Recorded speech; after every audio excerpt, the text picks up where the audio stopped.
I want to play something that Vice President Dick Cheney said to Jake Tapper when he interviewed him earlier this week. Tapper asked him about Edward Snowden. I want to play what he said. The problem I have with Snowden is he had access to classified information. He had violated the conditions under which he got those. He's a traitor, pure and simple. And I don't think you can judge him any other way. There's some people want to say, well, he's a whistleblower. He's no whistleblower. He's done enormous damage to the United States by talking about sources and methods and the way we collect intelligence. And that's a violation of the law.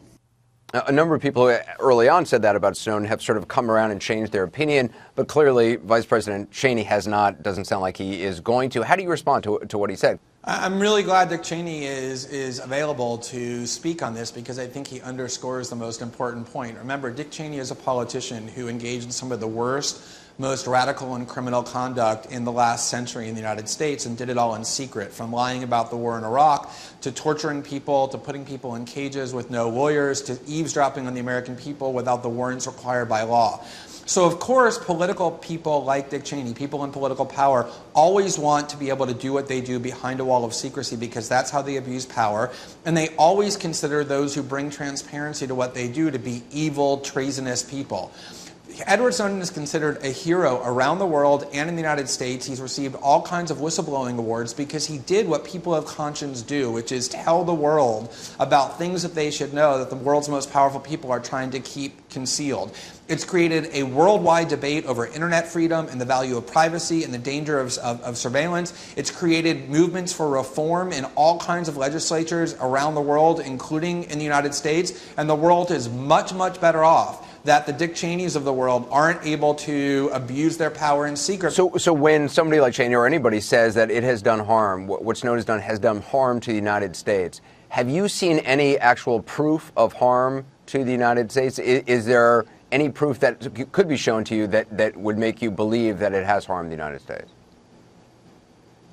Let a single government official who goes on television and says that anything that we've published has harmed the United States point to a single fact that we've published that has resulted in any tangible harm and make them say what that harm is. The terrorists have always known forever that the United States government is trying to monitor their communications. We didn't tell the terrorists anything they didn't already know. What we told the world, what they didn't know, is that this spying system is directed at innocent people, people who have nothing to do with terrorists, people who are involved in economic trade, that it's all about bulk spying to increase the power of American political officials. And what Dick Cheney and Barack Obama and Keith Alexander are angry about is not that we harm national security. What they're angry about is that we harm their reputations and their credibility by exposing their wrongful acts to the world that they wanted to keep secret. The Director of National Intelligence, James Clapper, defended collecting intelligence from allies, even from heads of state today, in the interest of national security. I just want to play for our viewers what he said.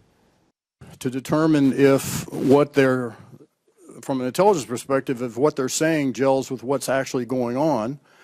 It's invaluable to us to know where countries are coming from, what their policies are, how that would impact us across a whole range of issues. So, and it isn't just leaders themselves, it's what goes on around them and the policies that they convey to their governments.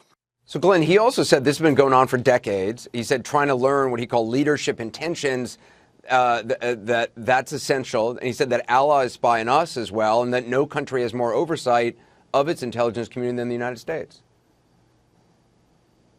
Well, Anderson, what he's expressing is a very warped and radical view of how international norms function, as evidenced by the reaction of these leaders to the fact that they're being personally targeted.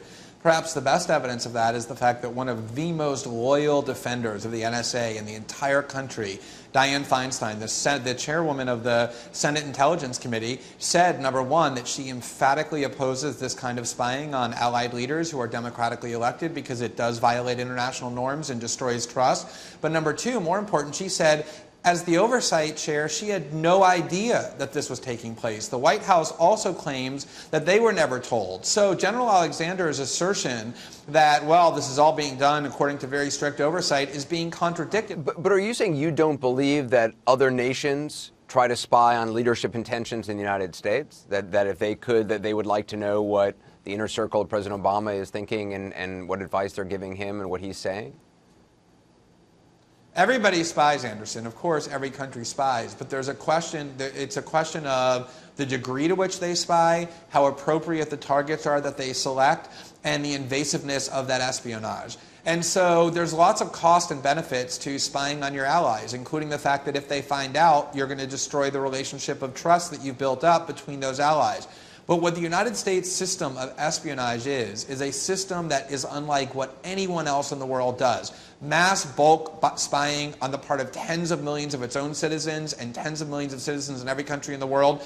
Economic espionage, things having nothing to do with terrorism, and then spending a full decade listening to the personal conversations of one of its closest allies. So sure, other countries spy, but nowhere near to the extent or with the invasiveness or radicalism of the United States government, and that's why it's become so controversial.